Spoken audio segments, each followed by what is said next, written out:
Yes, reka mbasure kandi mbifurize kugira ibihe byiza ikaze kuri GB Empire isoko y'amakuru yubaka societe uko byakomeje kugenda bigaragazwa umunyamafaranga uturuka mu gihugu cya Kongo kugeza kuri kanya akaba ari kubarizwa ku butaka bw'u Rwanda. Byakomeje kugira byumvikana ko Prophet Joshua yaje kuba yatabwa muri yombi akurikiranweho icyaha by'umwihariko cyo kuba agaragaza amafaranga ariko muri ntaze kuba yagaragaza ese amafaranga akomoka cyangwa se umutungo we ntaze kuba wagaragaza aho ukomoka. Uko byakomeje kugira byumvikana Prophet Joshua akomeje kugenda by'umwihariko ashinjwa icyaha cyo kuba akomeje kugenda atuma ifaranga ry'u Rwanda aritesha agaciro, bikaba byakomeje kugenda bigaragazwa ko agiye kuba yakatirwa by'umwihariko imyaka igera kuri 15 nkuko bikomeje kugira byumvikana. Prophet Joshua akurikiranweho ibya bigera kuri 2 nkuko bikomeje kugenda bigaragazwa ko mu by'ukuri afite umutungo ntagaragaze aho awukomora, gutesha agaciro amafaranga y'u Rwanda. Bikandi byose bikaba byakomeje kugenda bigaragazwa ko Prophet Joshua ashobora kuba yakatirwa n'urukiko mu gihe ibyaha bije kuba byamuhama. Rero mu by'ukuri mu bukwe bwa The Ben mwakomeje kugenda mubona uwitwa Prophet Joshua akomeza kugenda anyanyagiza amafaranga hasi. Ibi kandi bivuga ko mu by'ukuri ari bimwe mu bigize icyaha mu Rwanda, kuba ufata amafaranga y'u Rwanda ukaba wanyanyagiza hasi. Mu by'ukuri bikagaragara abantu bari kuyakandagira, bigaragazwa ko uri kuba wafata ubukungu bw'u Rwanda ugashaka ko mu by'ukuri wabushyira hasi. Byakomeje kugenda bigaragazwa n'umushinjacyaha bukomeje kugenda bagaragaza ko witwa Prophet Joshua ashobora kuba yakatirwa igifungo cy'imyaka 5 mu gihe kandi iki cyaha kibashe kuba cyamuhama. Byakomeje kugenda bitangazwa na Dr. Murangira Bitieri, umuvugizi mukuru mu gihugu cy'u Rwanda. Wari yakomeje kugenda agaragaza ko witwa Prophet Joshua akomeje kugenda agaragaza imitungo ariko ntagaragaza yikomora uko bikomeje kugenda byumvikana. Mwakomeje kugira mubona akomeza kugenda afata amafaranga akanyanyagiza hasi, bamwe bakayakandagira cyangwa se akaba yakora habi bafite cyangwa se umunsi w'amavuko akaba yafata aya mafaranga akayubakamo keke. Bigaragazwa ko ashaka kuba yafata ubukungu bw'u Rwanda akaba yabumanura nkuko bikomeje kugira bitangazwa na Murangira Bitieri. Akomeje kugenda agaragaza ko uyu witwa Prophet Joshua uturuka mu gihugu cya Kongo ariko akaba ari kubarizwa ku butaka bw'u Rwanda ashobora kuba yakatirwa igifungo cy'imyaka 15 mu gihe cyaha kije kuba cyamuhama by'umwihariko nkuko bikomeje kugenda bitangazwa. Ariko none ndijya ngo mwakomeje kugira mubona witwa Prophet Joshua akomeje kugenda agaragaza ko entertainment nyarwanda ikomeje kugenda ijyasi cyane uko akomeza kugenda bikomoza mu magambo akomeje kugenda atangariza mu ngwiga ruhama, agaragaza ko ngo kuba mu Rwanda bakomeza kugenda bafata abashoramari bakabafunga kugira ngo mu by'ukuri babashe kuba bashyigikira. Ibi ngibi bibiza kuba byatuma ngo abanyarwanda bamwe na bamwe bateruze kuba babona inkunga cyangwa se abahanzi baturuka mu gihugu cy'u Rwanda, ukabona ko ubugeni bushobora kuba bwajya hasi mu gihe kandi bikomeje kugenda bigaragazwa ko witwa Prophet Joshua akomeje kugenda atabwa muri yombi. Aragaragaza ngo n'abandi bantu b'abashoramari bazongera kugaragara mu Rwanda bari gushyigikira abana b'abanyarwanda bafite impano zitandukanye, ariko ukaze kuba wabona ko abanyarwanda turi kubaza kuba babyakira, kuko nuza ko wareba witwa Prophet Joshua akomeje kugenda ashinjwa ubusambo ndetse kandi mu by'ukuri no kuba agaragaza imitungo bakavuga ko batazi aho ayikomora. Kandi biraza kuba byakumvikana ko wabona umuntu akomeza kugenda atanga amafaranga ariko inkomoko y'aya mafaranga ntuze ko wamenya ese iri guturuka he.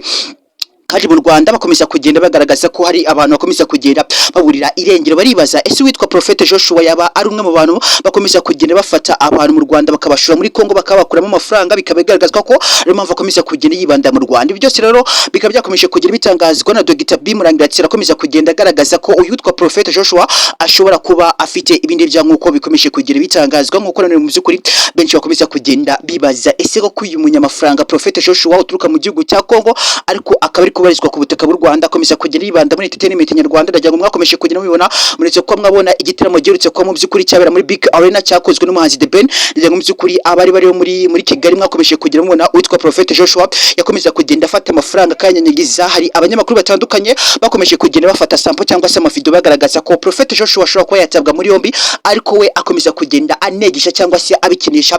Mu Rwanda rero ntabwo byemewe kuba wafata amafaranga by'umwihariko y'u Rwanda ukaba yafata ukayanyanyagiza cyangwa se ugatunga amafaranga y'umurengera ariko ntugaragazeho ayo mafaranga aturuka, dore ko mu by'ukuri Prophet Joshua akomeza kugenda agaragara nk'umujejeta faranga ariko ntagaragaze inkomoko y'amafaranga aho ari kuyakura. Bikaza kuba byateza ikibazo gikomeye cyane ndetse kandi RIB yaza kuba yasesengura inyandiko n'ibitabo ikaza kuba yasanga witwa Prophet Joshua arakomeza kugenda ashinjwa ibya bitandukanye byo gutunga amafaranga ariko umutungo afite ntagaragazeho aje kuba yawukomora. Ugasanga nimwe mu bigize icyaha mu Rwanda nkuko bikomeza kugenda bitangazwa n'u Rwanda rugaragaza uti nta muntu mu Rwanda wemereye kuza kuba watunga amafaranga ariko ntagaragaze inkomoko y'amafaranga aho aturuka.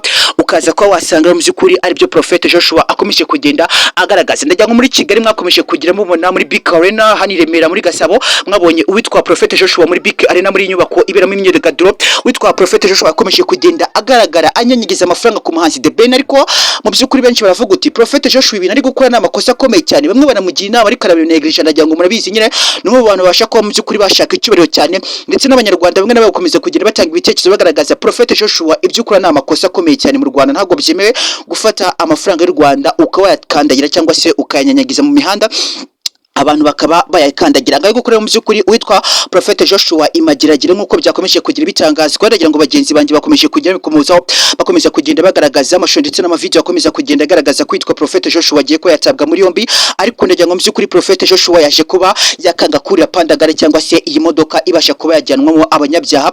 Prophet Joshua aravuga uti ntabwo nagenda muri pandagare nk'abaturage basanzwe kandi ndi umushoramari ukomeye mu gihugu cy'u Rwanda, ariko u Rwanda ruragaragaza yego ko kuri umushoramari, ariko none mu by'ukuri ibyo ukora ntabwo byemewe n'u Rwanda cyangwa se amategeko igazeti y'u Rwanda ntabwo ibasha kuba yabyemera. Bikaba byanatumye witwa Prophet Joshua aza kuba yakatirwa n'urukiko nk'uko byakomeje kugenda bigaragazwa n'umuvugizi mukuru bwana Dr. P Murangira akomeza kugenda agaragaza ko Prophet Joshua agomba kuba yatabwa muri yombi bitewe n'ibyo akomeje kugenda akora bidakomeza kugenda byumvikana rumwe n'abanyarwanda bamwe bakomeje kugenda bagaragaza ko uyu mugabo bagomba kuba bamukurikirana mu gihe kandi amategeko abasha ko yamugonga akaba yatabwa muri yombi nk'uko bikomeza kugenda bitangazwa n'umuvugizi mukuru mu Rwanda Dr. B Murangira agaragaza uti nta munyarwanda n'umwe cyangwa se n'umunyamahanga uturutse mu gihugu runaka cyangwa se uturutse mu Rwanda muri zone y'u Rwanda runaka aza kuba yagaragaza amafaranga atagaragaza inkomoko y'amafaranga. Ni bimwe mu bigize cyaha cyangwa se mu by'ukuri nimwe mu byatuma uyu muntu ashobora kuba yatabwa muri yombi, ari nabyo byaje kuba byabakomejeje tafaranga cyangwa se kuri uyu munyamafaranga uturuka mu gihugu cya Kongo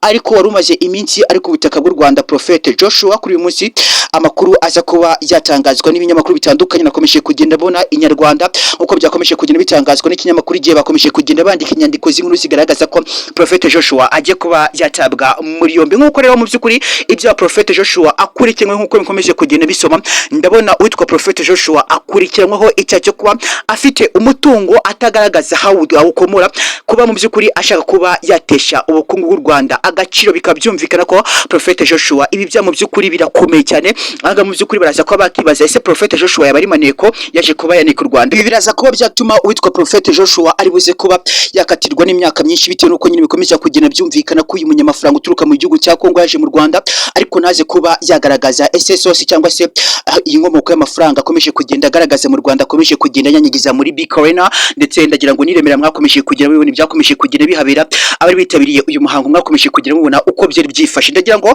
mwakomeje kugenda mubona ikinyamakuru igihe ndetse n'Inyarwanda akomeje kugenda yandika umutwe w'inkuru igaragaza uti Prophet Joshua umunyamafaranga uturuka muri Kongo ariko akagaragara mu Rwanda cyane cyane yibanda mu myidagaduro, biza kuba byatuma akomeza kugenda mu by'ukuri anatakarizwa icyizere n'abaturarwanda bamwe bagaragaza uti uyu mugabo muze kuba mwamugenzura murebe ese ko kw'inkomoko y'amafaranga akomeza kugenda agaragaza ituruka he, ndetse kandi nabyo byaje kuba byatangazwa. Dr. B Murangira yakomeje kugenda yibanda kuri uyu mugabo aribwo aje kuba yatabwa muri yombi, ariko amakuru akomeje kugenda agaragazwa nk'uko nkomeje kugenda bibereka Prophet Joshua yanze kuba yakurira pandagara cyangwa se yagenda mu modoka iciritse nk'ingi nk'uko akomeje kugenda biga